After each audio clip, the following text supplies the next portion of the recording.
Pacchigi, We Shall Overcome Someday movie review.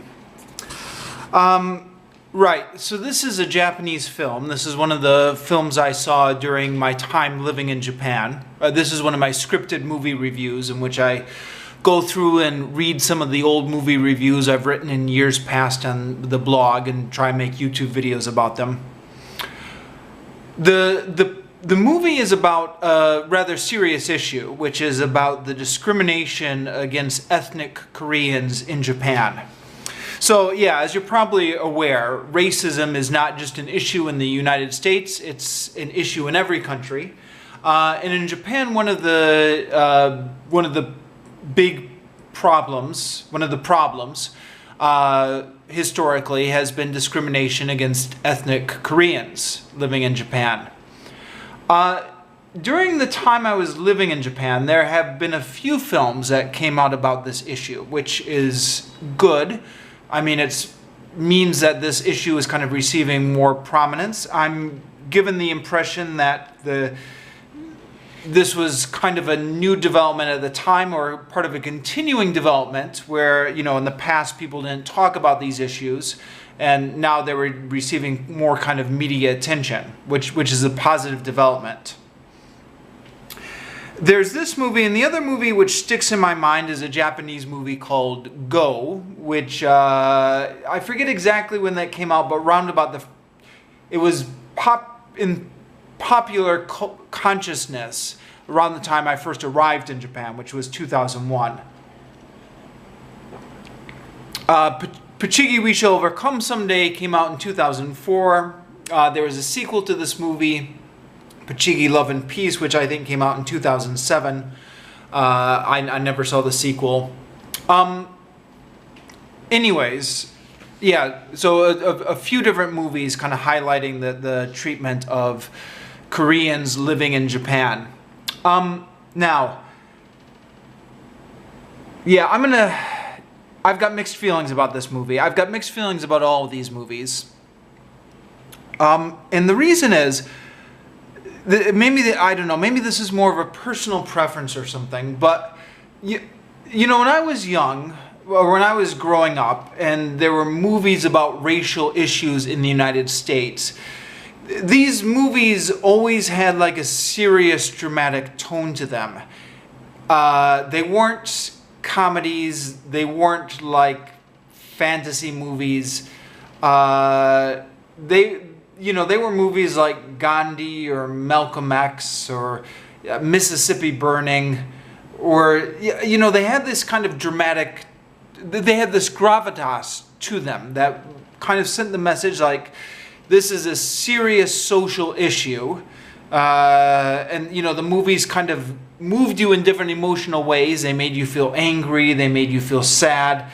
But they were always kind of playing to the more serious side of your emotions. And I kind of, I guess, absorbed the idea that was the way to deal with these issues, is to kind of take them seriously. This was not light entertainment.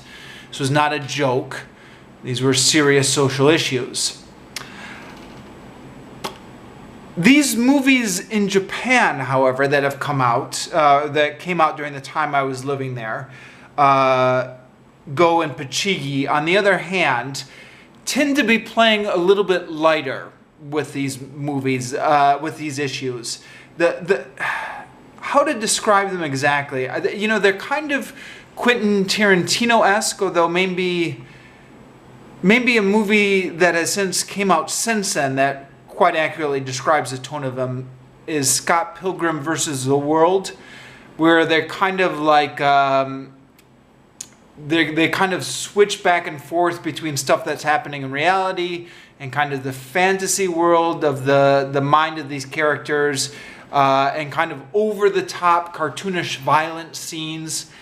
I'm talking about Go, I guess, specifically. And, you know, when I saw that movie, I thought, they're not taking this seriously. You know, this is like a serious social issue, but they're just playing with this. But I got into a debate with a friend of mine, a British guy who was also teaching English in Japan. And he says, no, these movies are great. He's like, sure, they're taking an avant-garde way of dealing with this, but that's what sells today, or that's how you appeal to kind of young people and get them interested in these issues. I kind of saw where he was coming from. I always kind of had mixed feelings about it. Yes. Pacchigi, I thought, was the same way. Pacchigi is the Japanese title.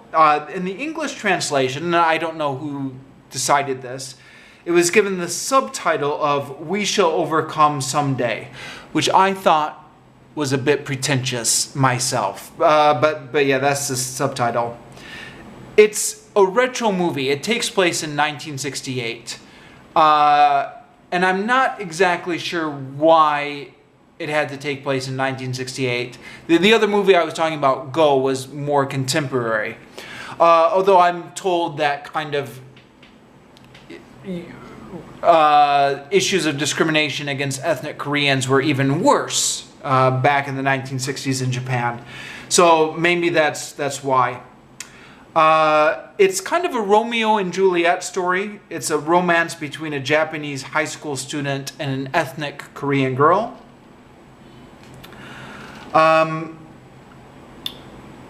Yeah, also during the 1960s, another issue that was prominent at the time was that the Korean community in Japan identified with the North Korean regime. And I think there are historical reasons why that happened. I'm not really an expert on why that is, but during the time in the 1960s, the Koreans kind of viewed the North Korean regime as kind of the pure Korean regime. And so like a lot of the schools were kind of set up to kind of indoctrinate the Korean schools. The Korean schools within Japan were kind of set up to kind of praise the North Korean regime or kind of indoctrinate its students into the North Korean regime. This was actually an issue with the other movie I was just talking about, Go, in which the protagonist in that movie was also going to a school that identified with the North Korean regime. Now, there are historical reasons for this, but this has not helped relationships within Japan, because Japan has had tensions with North Korea. North Korea, for example, has kidnapped a number of Japanese citizens, and this was a big issue in Japanese politics and in Japanese media for years, is kind of getting these kidnappees back. And there were limited ways to get them back because North Korea did not have normal diplomatic relationships with the rest of the world. But whenever there would be an issue in the news about a Japanese citizen being kidnapped and held hostage in North Korea, then that would increase the tensions between the Japanese community and these North Korean schools within Japan. This was also a plot point in this movie because these Korean students are wearing the uniforms of their school.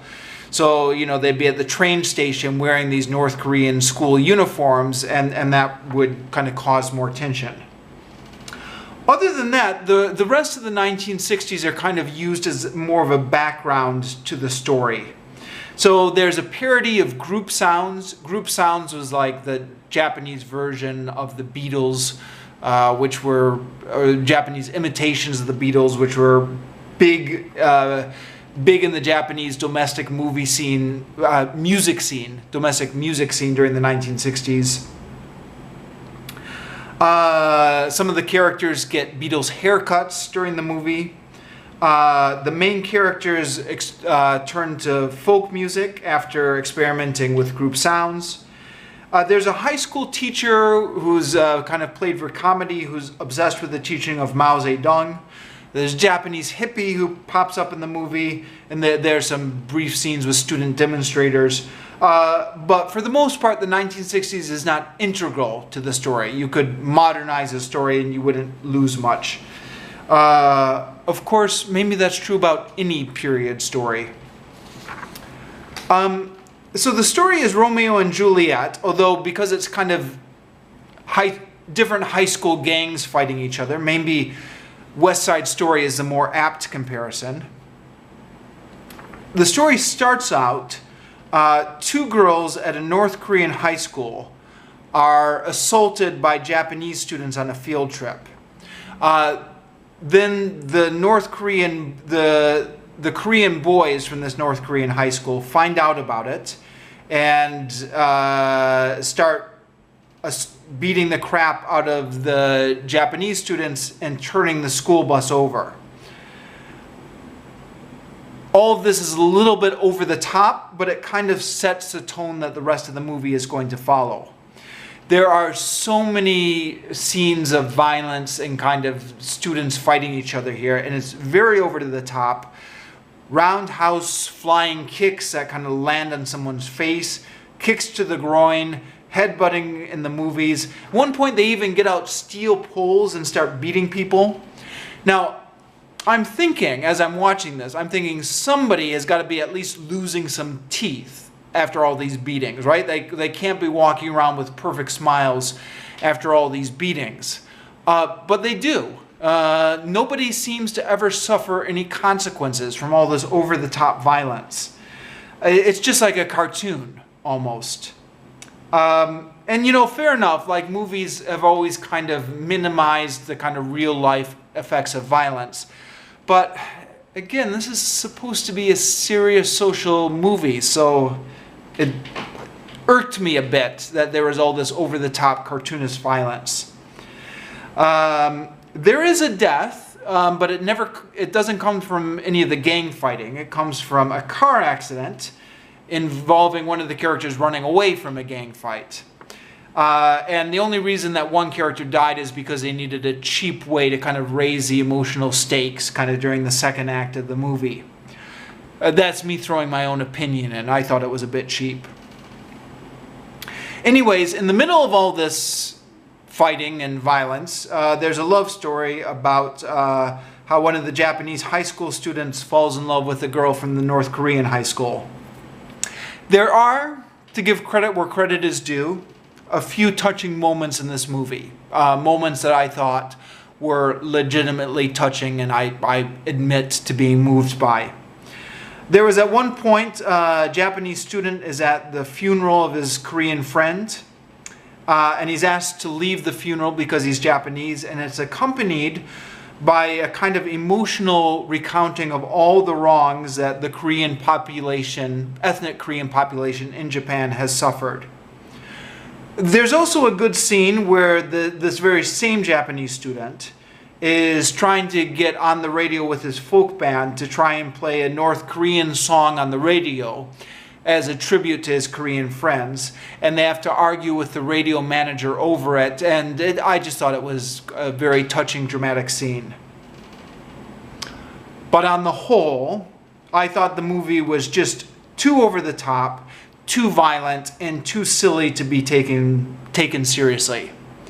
Oh, and I haven't even begun to talk about all the scatological humor in this movie, but perhaps the less said about that, the better. Who needs to talk about that too much, right? Just suffice it to say there's a lot of scatological humor in this movie. But, all that being said, I seem to be out on my own on this one. Kind of all the other people I've talked to have really loved this movie. And it's gotten really positive reviews and rewards and praise from all the serious critics and what have you. So, yeah. Take me with a grain of salt. I guess read some of the other reviews to see much more positive reviews of this movie. Yeah, I'm not sure how widely available this is back in the US or internationally. And it's been a few years now, so maybe it's more widely available than it has been. I'm sure you could track down a copy on the internet somewhere, and I think you can even find it with English subtitles.